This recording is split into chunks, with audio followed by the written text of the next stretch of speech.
Hello and welcome to the second event celebrating the winners of the 2024 Ludwig Prize. The Ludwig Prize is the Wagnerian Research Award organized by La Voce Wagneriana, the Richard Wagner Society of Avellino, Italy. Today I'm very happy and proud to be with Benedikt Zimmermann. Hello, Benedikt. Benedikt Zimmermann received the second place for his beautiful, fascinating article. The name of the article is "A King Omitted" on the absence of the mythical Arthur in Richard Wagner music dramas. Correct? So it's an article devoted to Wagner and King Arthur. Benedikt Zimmermann is a postdoctoral fellow at Columbia University in the city of New York, US. Now Benedikt is in San Diego, in California. And in US, Benedikt works on... you are a physicist, correct? Yes, right. physicist. Yes, okay. So you work in not in the music, but something related to the nuclear fusion as a source of electric energy. I'm sorry, Yes. I don't understand nothing. Perfect. You're a physicist, okay? You're a physicist. That's it. Okay. Hello, Benedikt. Thank you so much. I'm very happy and very proud to have you today. But before we dive into your beautiful article, the article "A King Omitted," an article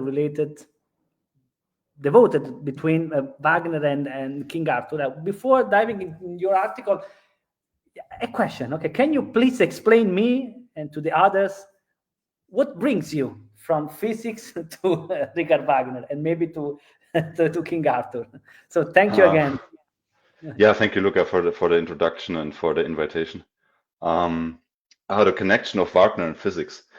I would say Wagner thrilled me just from a young age. Just listening to it, I made some music on my own at that time before I started studying, and I think it was just kind of an accident that I was introduced into the Wagnerian world when I stumbled over one of the Wagner associations in Germany, in Leipzig in particular, where I studied. And so, like, Wagner was always something that fascinated me, that touched me very deeply. And the connection to this article in particular is that, like, 2 years ago, we had the new staging of the Parsifal in Bayreuth. It was just the summer when I was writing down my doctoral thesis. So I was working day and night on this thesis, writing it down. I was at some point so annoyed by all the physics that I had to do something else. So I picked something different to write about, and this was this article in the end, because I was just curious why King Arthur does not really exist in the universe of Richard Wagner. So this is kind of the connection, or how it came to this article. And I mean, as a physicist, you have this kind of disease that you always want to analyze things. So analyzing now something out of Richard Wagner was just a natural thing for me to do. Yeah, thank you. And another thing that I omitted too is that you are a musician. Okay, you're not only a physicist, but you're even a musician. Yes, okay. I would refrain from saying that I'm a very professional musician, but it is a nice thing to balance your everyday life, especially the professional part. You tend to overthink when you work in such analysis-related work, and just doing some music, going to a concert with friends. I mean, that's what you need, right? Okay, so yeah, please, if you want, you can start your presentation. You can introduce us to your article. I shared your screen. So yeah, can you see? Please go on. Okay, thank you, Benedikt. A King Omitted by Benedikt Zimmermann. Go. Thanks, Luca. So I will talk today about the role of the omitted King Arthur in the music dramas of Richard Wagner. And I mean, obviously, despite the nice introduction, I want to take the chance to thank La Voce Wagneriana for the opportunity to present this material today, as well as the committee of the Ludwig Prize for their, let's say, very friendly evaluation of this work. let me see how I can go to the next slide here. So, yes, it's working. Yes, yes. Perfectly, thanks. So as I was already saying, I came across this topic when I prepared myself, so to say, for the Opera Festival in Bayreuth 2 years ago. And what you naturally do when you approach a new opera of Richard Wagner is to look into the sources. What is the kind of background story of the music drama? And for Richard Wagner and his music dramas, this is often linked to poems from the Middle Ages. And for reasons of time, I will concentrate on the Parsifal today. But what you can actually do, you can also look in the Genesis of Lohengrin or Tristan, and you can do the same analysis, let's say, there as well. So for Parsifal, it's mainly Wolfram von Eschenbach's Parsifal, and there we have this knight Parsifal, which appears in the circle of the mythical King Arthur. So King Arthur plays an important role here, and Parsifal is one of the knights of the Round Table. And you can see here, can you see my cursor here on the screen? Yes, yes, yes. Yeah, okay. You can see here a picture of the Great Hall of Winchester Castle. And in Winchester Castle, there's this kind of old round table. This is just a wooden panel from the 13th century, was then painted in the Renaissance. But the interesting part is that it shows us how people in the late Middle Age had, which view they had on King Arthur. And so we can zoom in this little round table, and you see here on top, you see King Arthur. But you have also, for example, Sir Parsifal and Sir Tristan de Lyons. Of course, people like King Marke or the Grail Messenger Kundry or even Klingsor play a really important role for this whole Arthurian legend. So it's very obvious that the reception of Wagner's music dramas and the entire sources behind those music dramas is very closely linked to King Arthur, to the Arthurian stories and the corresponding romance. And when I realized that again, I was really surprised why King Arthur is not even mentioned once in Wagner's entire oeuvre. And this is exactly the question we want to dig into in the next couple of minutes. And we will approach this from the perspective of the sources. Like, what is the material behind those stories, to understand a little bit what could be kind of dramaturgical reasons for the absence of King Arthur in Richard Wagner's music dramas. And we will look also in the history of the reception of the Arthurian legend itself, because it's also very enlightening to understand what is the tradition and the history behind this. And I think then we will have time for a few conclusions and a discussion. So our little journey starts with the Dresden Library. All the operas that Richard Wagner wrote after The Hollander, The Flying Dutchman, are kind of in a mythical setting. And there's the famous man who wrote one of the biographies, Kurt von Westernhagen. And Kurt von Westernhagen was pointing out that basically all operas after The Hollander, also those that were realized way later in their poetic or musical form, are based on this so-called Dresden Library. And the Dresden Library, you know pretty well, because the Dresden Library are those books in the basement of the Villa Wahnfried. So they have a very interesting history dating back to the time where Richard Wagner was in Dresden. He received his first kind of salaries. He was taking a lot of debts again to buy a lot of interesting books. And what he was buying in the 1840s is basically a broad overview of Germanistic research and state of the art of that time.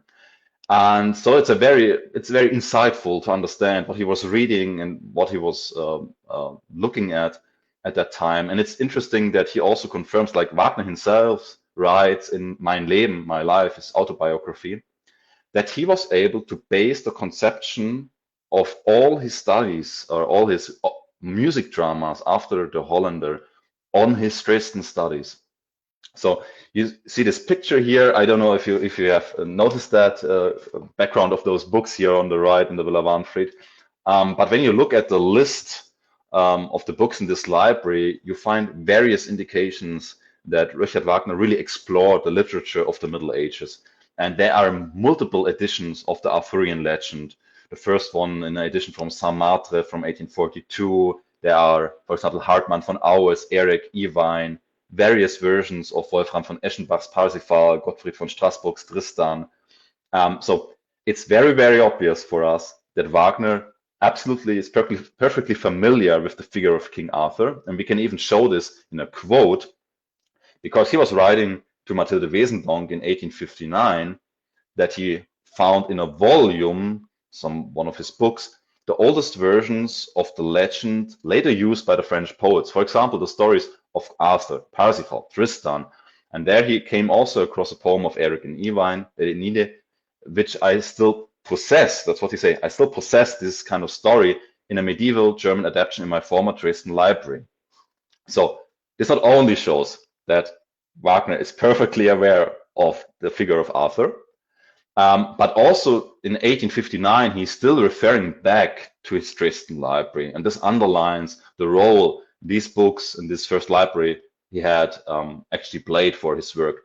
Little side fact here, that's what is interesting. He never saw this library back. So he gave this library when he had to go to exile to one of his family members, the family Brockhaus, a very famous edition, or they are publishers in Leipzig at that time already. And Brockhaus still owns this library and gave it at some point to Bayreuth.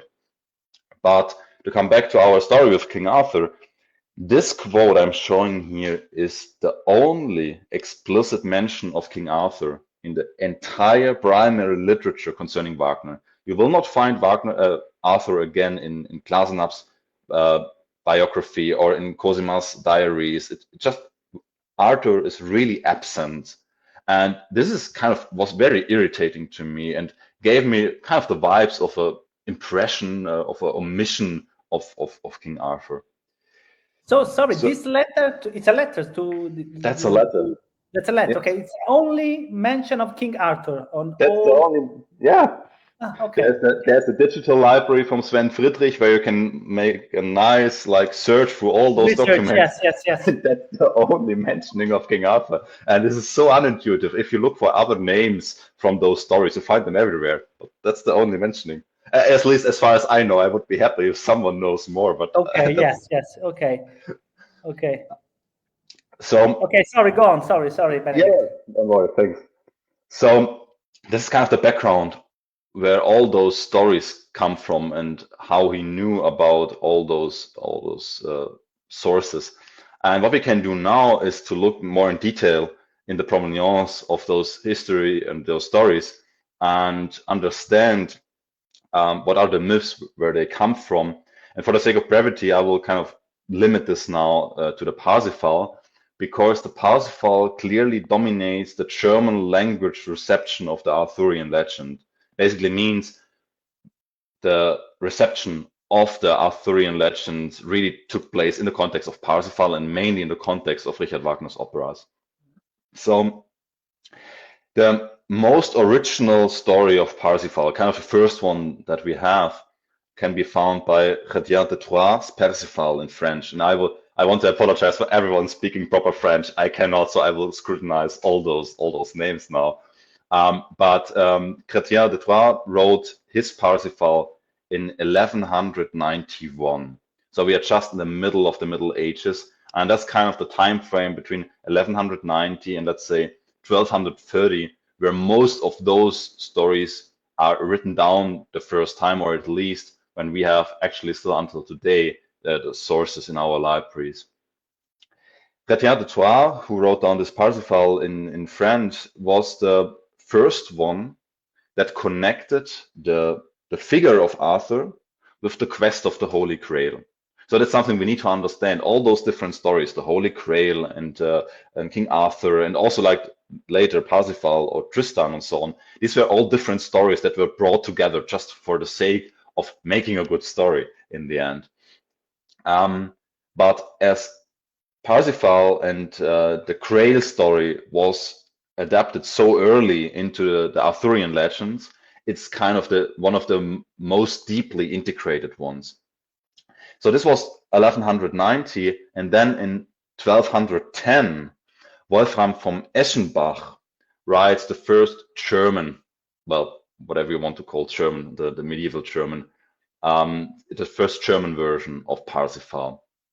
And you can see here a manuscript of the so-called Munich Parsifal. This was written or illustrated in 1233. It's called Munich Parsifal because it's in the State Library in Munich. This is one of the many sources we have from Wolfgang von Eschenbach's Parsifal. And what I really like about this picture here is that you can see actually written the names of the figures. And you see here Parsifal, you see here Firefitz, that's the brother of Parsifal. You see also Artus, Artus, and down here you see Kundry on her horse. So you have all the figures again. And what is important to mention, and this kind of brings us now to the discussion, what are kind of the reasons why Wagner adapted certain parts of those stories or why he omitted certain parts. For Détraz, in the French original, or for Wolfgang von Eschenbach, the Grail is only kind of a bowl, it's a kind of a stone. It does not really connect to the kind of passion vessel that we understand today or that we are thinking about today when we think about the Holy Grail. So the Grail and what we recall from our kind of Christian heritage, the entire passion story of Jesus Christ, this was not connected at that time. And it took like 1250 until one of the authors, it was Robert de Boron, made this connection between Artus, Parsifal, the Grail, and now including those stories with the Christian heritage. And this is important because Wagner was perfectly aware of this kind of histories because he had multiple editions of those stories in his library. So there's a letter to Mathilde Wesendonck, again, it's always in the letters to Mathilde Wesendonck, where he actually discusses the implications of the pre-Christian origin of the Grail myth. And he notes there that all our Christian legends have a remote pagan origin. Like in German, he says, dass alle unsere christlichen Sagen einen auswärtigen heidnischen Ursprung haben. So this means that Wagner understood that those stories were originally separated, but also that there had to be a variant of the Grail story, of the Parsifal story, before the Christian reinterpretation, and obviously before the inclusion of the Christian King Arthur in the legend. So you see that Wagner already thought about what are the different sources, what is the meaning of them, how do they connect, but also what is the kind of, what is the gist of it, you know, the core of the stories. And as the entire Christian context that is so defining for Wagner's Parsifal is not really present in Wolfgang von Eschenbach's version, I think he took quite a lot of artistic freedom to change all those relations and all the figures.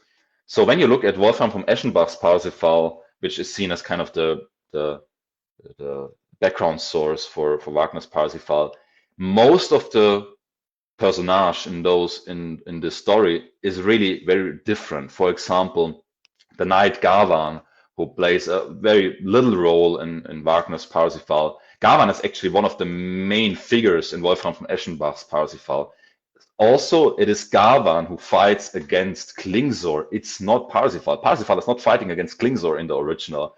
Also, the entire history or background history of Kundry. Kundry has no connection to Klingsor in the original. So you see that on all those details, basically just Wagner took the names and a little bit of inspiration and made his own story.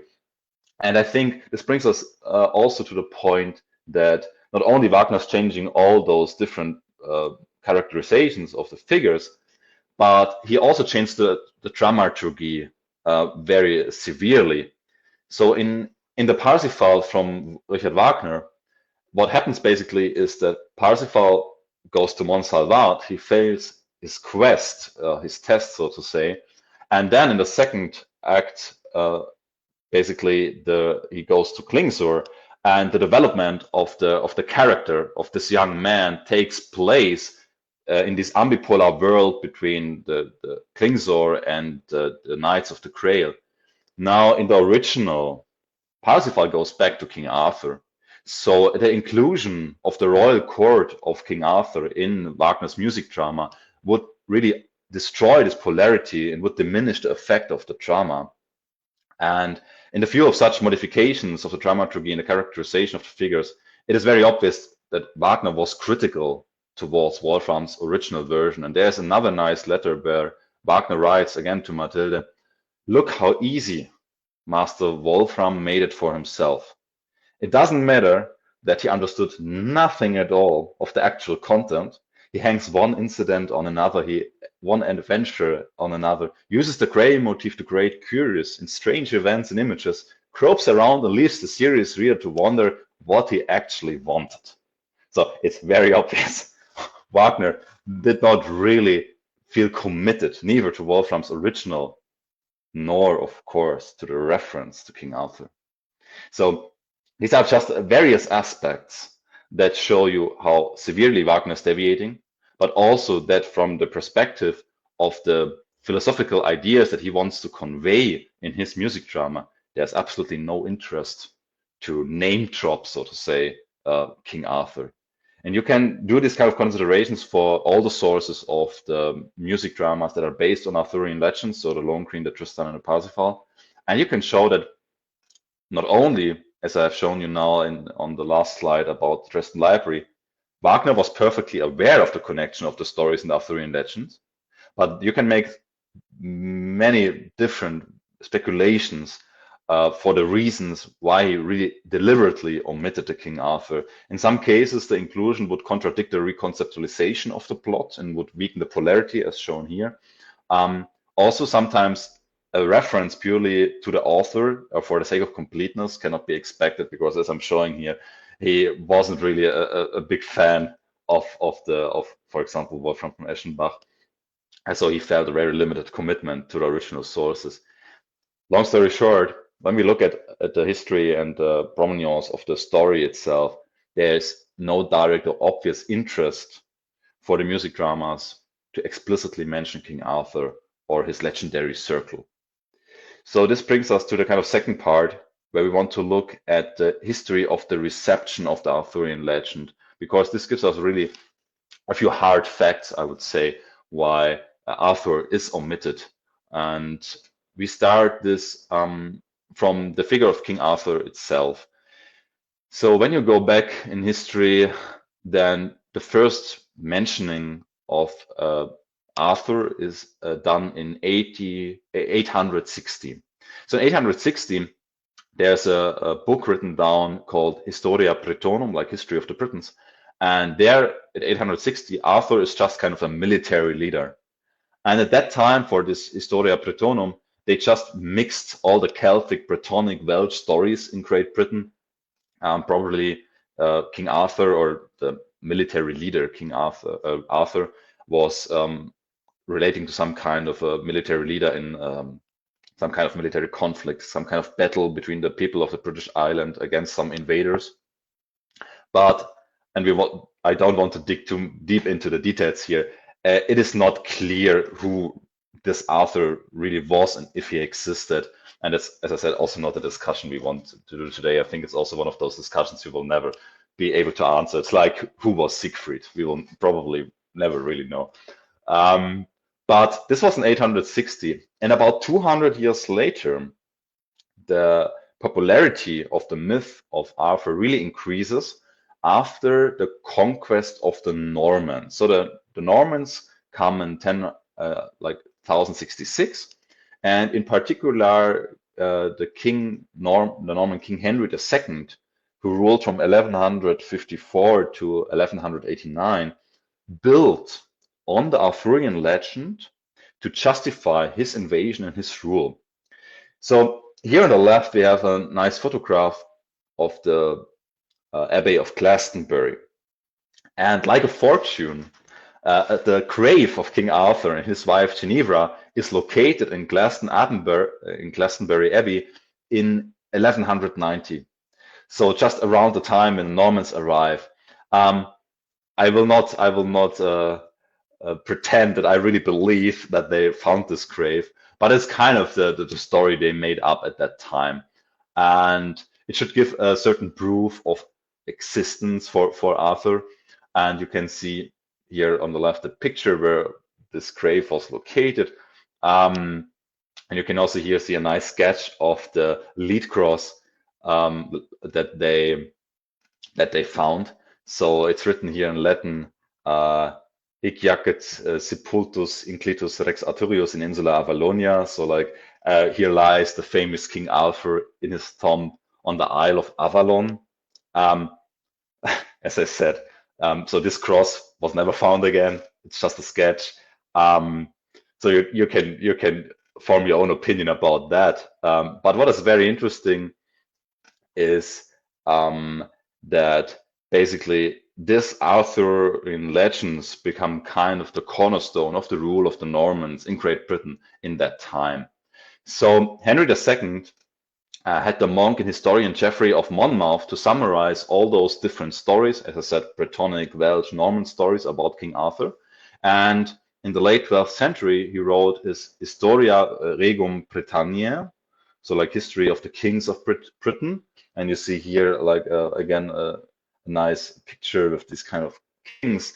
And what is interesting is that this monk who wrote down these stories not really gives us a precise historic insight of his time, but this book is rather a kind of ethnogenetic narrative than a historically based source. So in this book, Henry, the king, in the end, asked the monk to relate his own heritage to King Arthur. So there's a large table how Henry II is kind of the same family as King Arthur. It's really, from our perspective, it's just funny.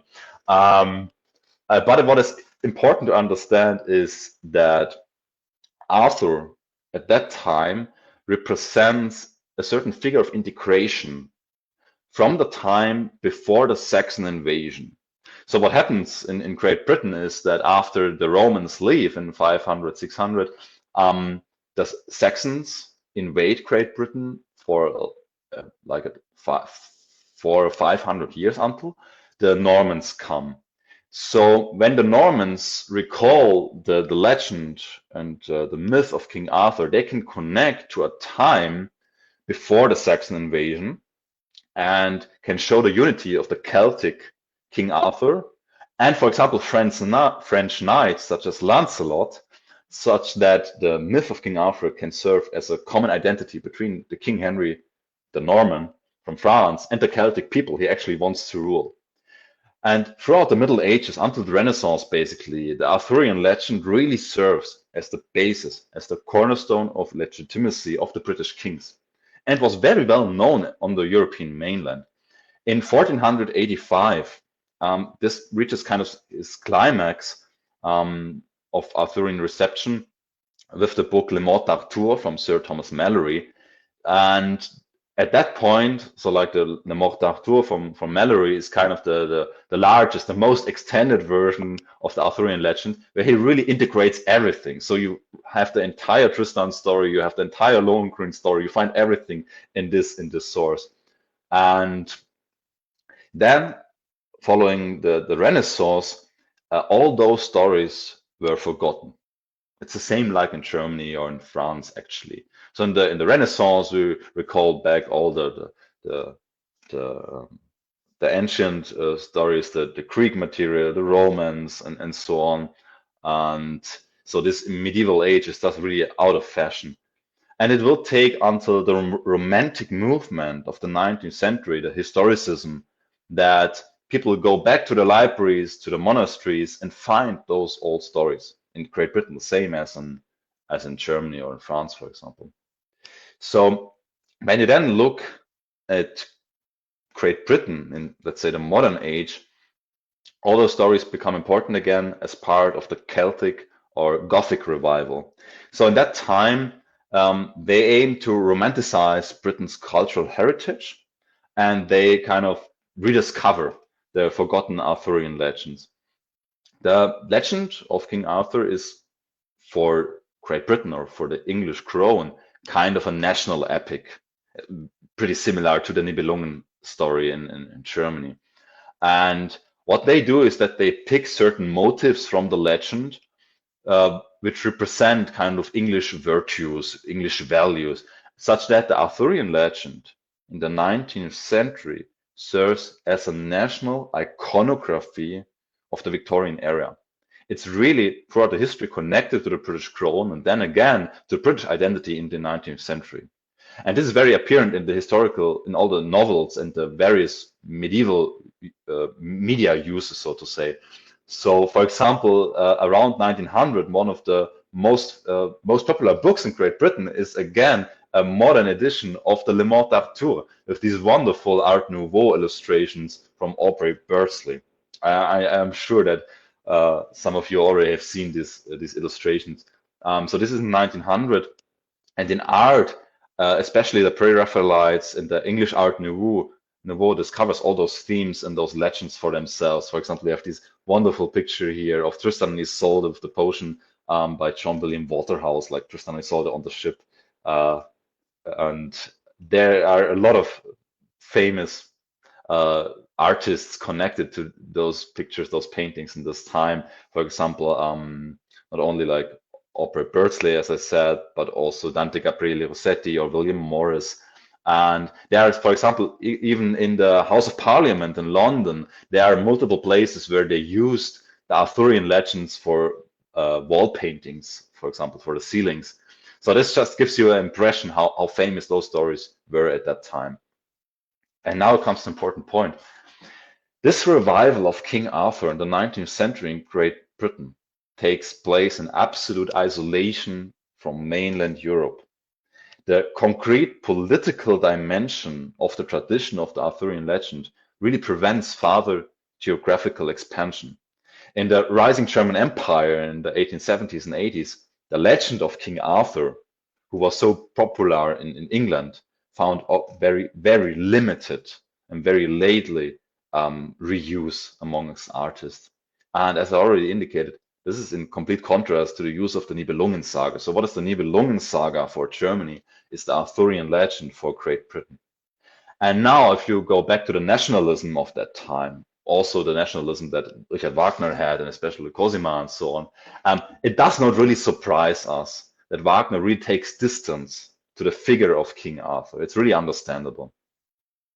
What we can do now in the end is go back to Germany, and inspired by Richard Wagner's music dramas, the conception, the entire planning, the design of Neuschwanstein is certainly a culmination point for the reception of the Middle Ages in the historicism of the 19th century in Germany.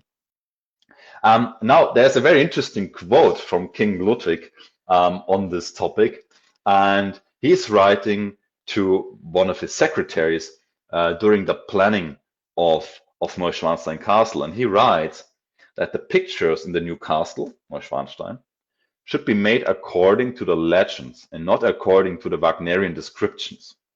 And this is a very interesting quote because it shows us that King Ludwig was aware that Wagner had changed the stories for the purpose of condensing and dramatizing them, and had himself distanced from the originals like Wolfram von Eschenbach. However, even with a conscious distance from the perspective of Richard Wagner, King Ludwig also doesn't pick up on King Arthur. So King Arthur plays hardly a role in Neuschwanstein.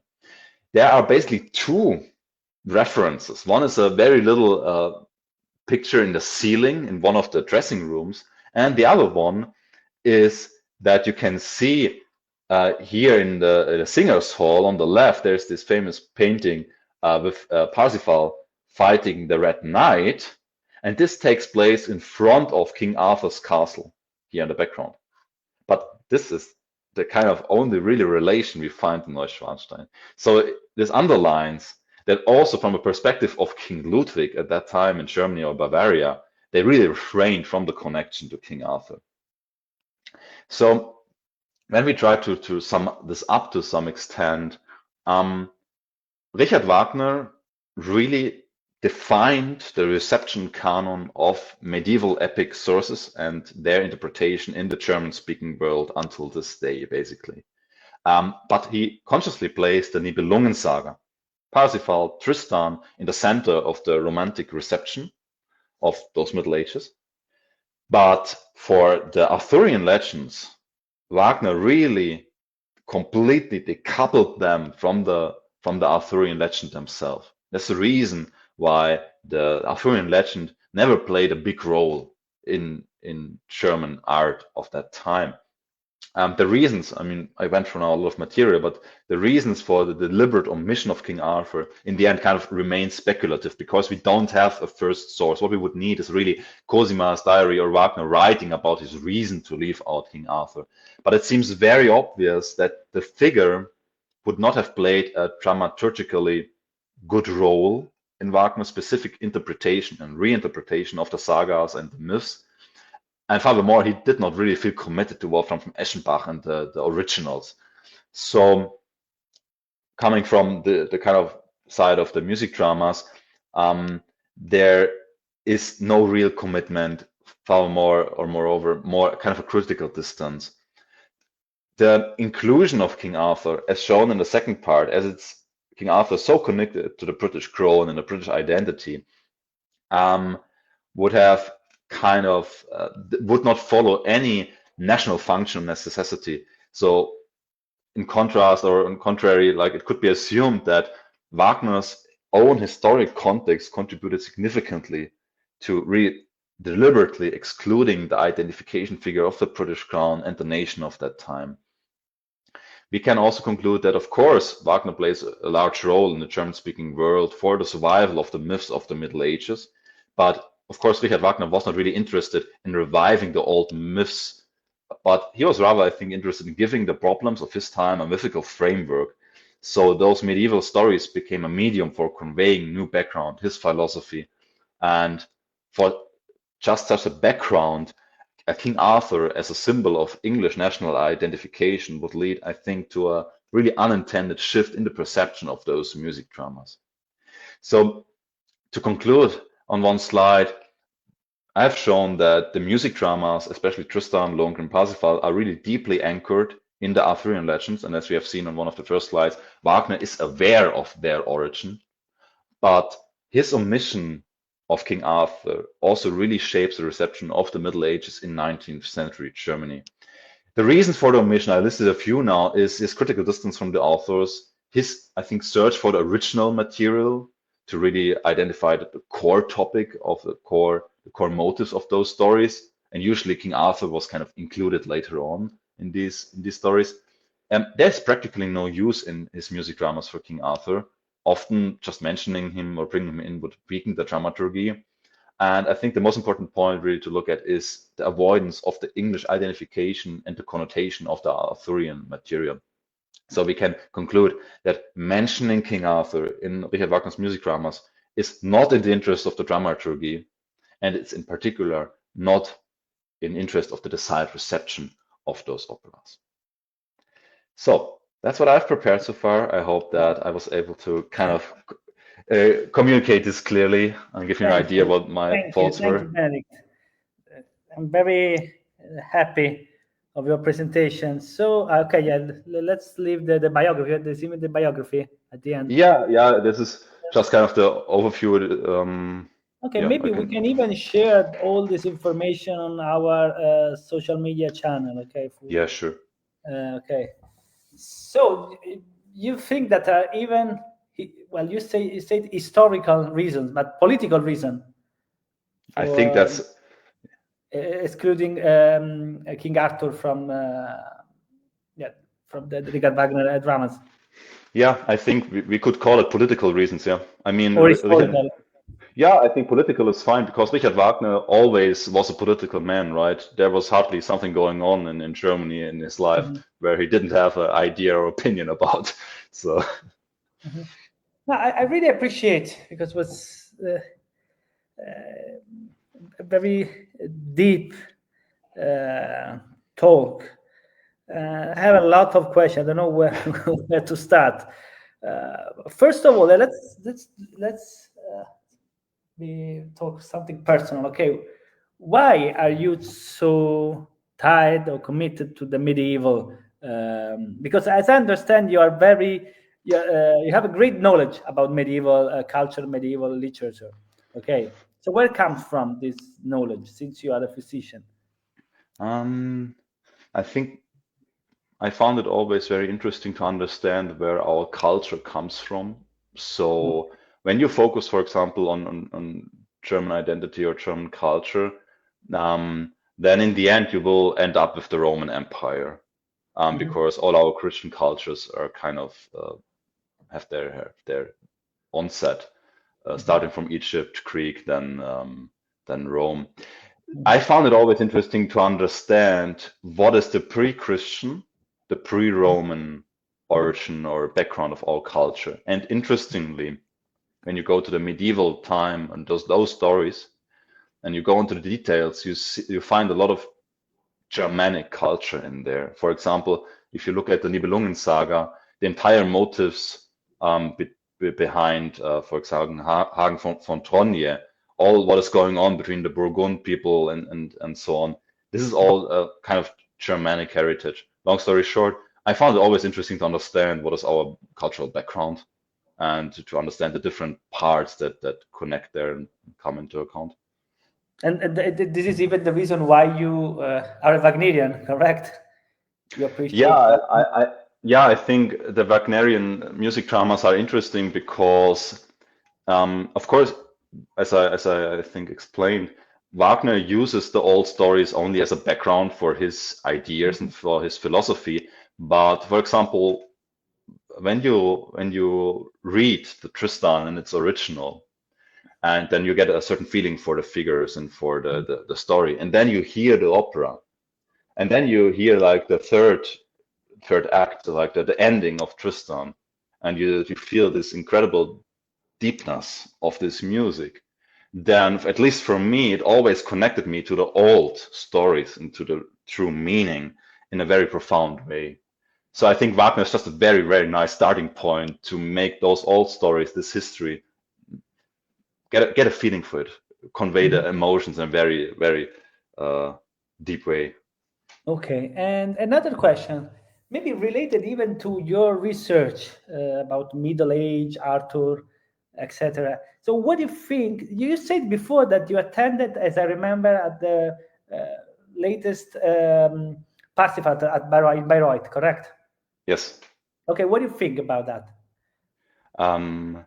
Let me say one thing before. In contrast to the other two prize winners, I would not claim that what I'm doing here is profound research, because I mean, I'm obviously doing research as my profession. Okay, yes. Yeah, I just want to mention this. I don't have a professional background in these kind of topics. What you did was is very professional. Okay, your presentation is very professional. Okay, so I'm glad that you find it like this. About Parsifal.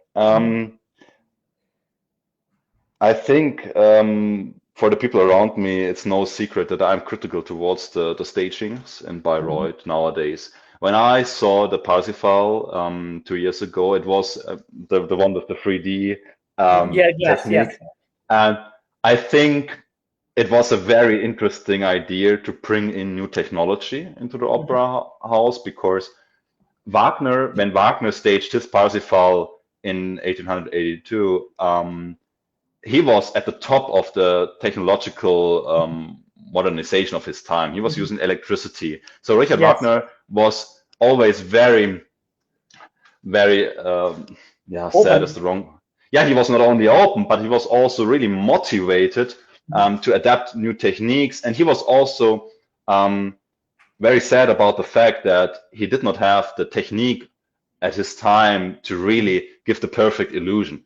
So I think the idea of bringing these 3D goggles is an interesting path to build the perfect illusion for those stories. The problem is that in the staging of the Parsifal, and that's just my personal opinion, and I mean there's no wrong or false. The third act was kind of a very, like, I don't know what's the proper English word, but this kind of regie theater, you know. It was just one of those acts where you're sitting there and where you do not hesitate to close your eyes for a few minutes as well. And to be very honest, I don't know how other people going to Bayreuth think about this, but if I pay such a lot of money and then I have to close my eyes for a half an hour because I'm disgusted by what I'm seeing, that's not really the point. And so I I got the point. Okay, Ben. okay. Okay, so my question is, in your opinion, okay, I already know your answer, or maybe I know my answer from this question. You think that the director should study the medieval source of Wagner's dramas? I don't know if they need to start. I don't know if they need to study the medieval sources because the textbooks and the music, the scores themselves tell everything that needs to be known. For example, I think I think the directors don't have to understand every detail of the medieval stories because, as I have shown in the last half an hour, Wagner distances himself and his operas or his music dramas a lot from the originals.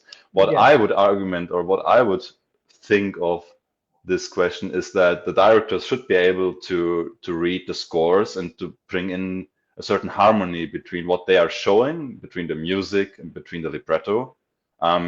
Because there are multiple examples, not only in Bayreuth, where actually the music and what is written in the textbooks, especially what is in the music, doesn't really connect to the mood and the staging. I find this difficult because when you go back in Wagner's biography, he had a very traditional music education in Leipzig. So Wagner was playing in his young age a lot of Beethoven. He was very interested when Mendelssohn came up with all these Bach mass and cantatas. And the point is that we know from the original sources that Wagner used certain stylistical figures and motifs in his scores and in his operas, and then this needs to be congruent and coherent with what you see on stage, because the idea is a perfect illusion, right? And in the moment where you show something that doesn't fit to the music, it breaks this illusion. And you can do this. I mean, it's artistic freedom. That's not bad. It's not wrong or false. But I think these stories can touch us in a much deeper way when the illusion is still perfect. For example, there are nice stage digs in Japan or here in the US where they actually use very modern state-of-the-art technique like 3D and background screens and so on to really give like a nearly photorealistic impression of those operas. And that's what I call perfect illusion, right? Mm-hmm. Yeah, what I call perfect illusion maybe is they are trying now in Bayreuth or somewhere else to create a perfect illusion through technology. Okay. Yes, that's okay. It's perfect.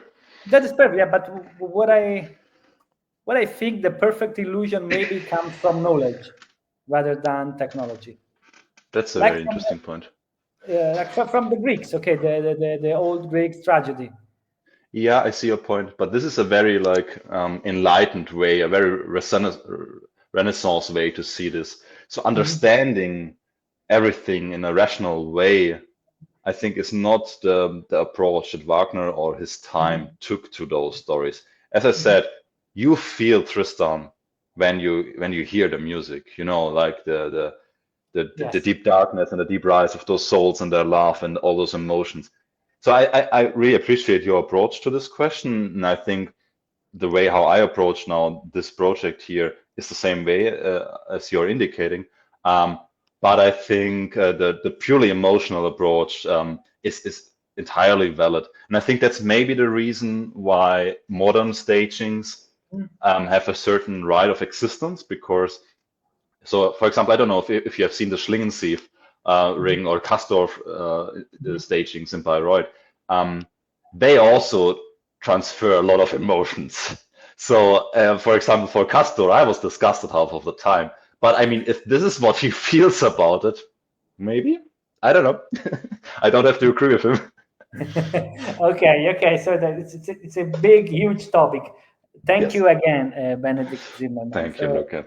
Thank you very much for your research and for everything. So let me remind that La Voce Wagneriana, the Richard Wagner Association of Avellino, is the Wagnerian society mainly dedicated to the research on Richard Wagner.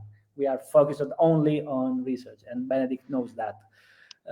So we invite you to follow our social media channel to stay updated on all our activities. So thank you again, Benedikt, and thank you, Luca. See you next time. So good night, goodbye to everybody. Goodbye. Thank you again. Thank you for your time. Bye bye. And please follow La Voce Wagneriana. Bye bye.